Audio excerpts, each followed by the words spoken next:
Salut tout le monde! Alors comme prévu dans cette vidéo, nous allons tester pour la première fois le moteur à l'échelle 1, imprimé en 3D, et commençons par remarquer 2 ou 3 choses avant de voir comment il a terminé après son fonctionnement.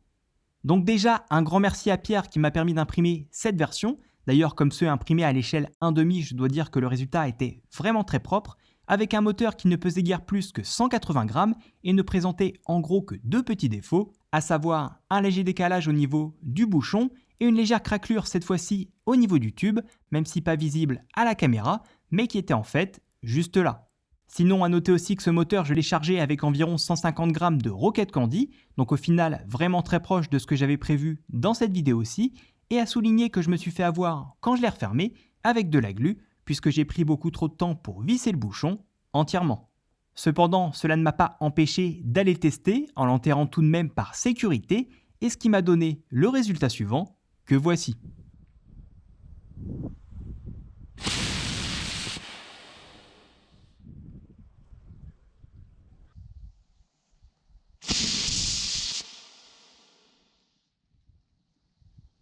Donc comme vous pouvez le constater, ce grand propulseur a tenu, même si comme on peut le voir ici, c'était -1, et à souligner également que la tuyère s'est érodée, passant d'une cote précise de 11 mm à un peu plus de 20.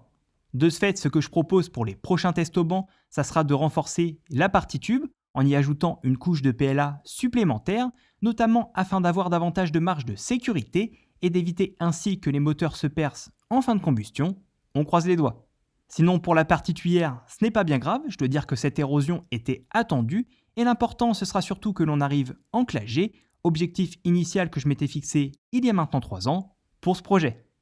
A très bientôt donc pour les mesures de poussée, n'oubliez pas de pratiquer toujours en sécurité, et je vous dis à plus.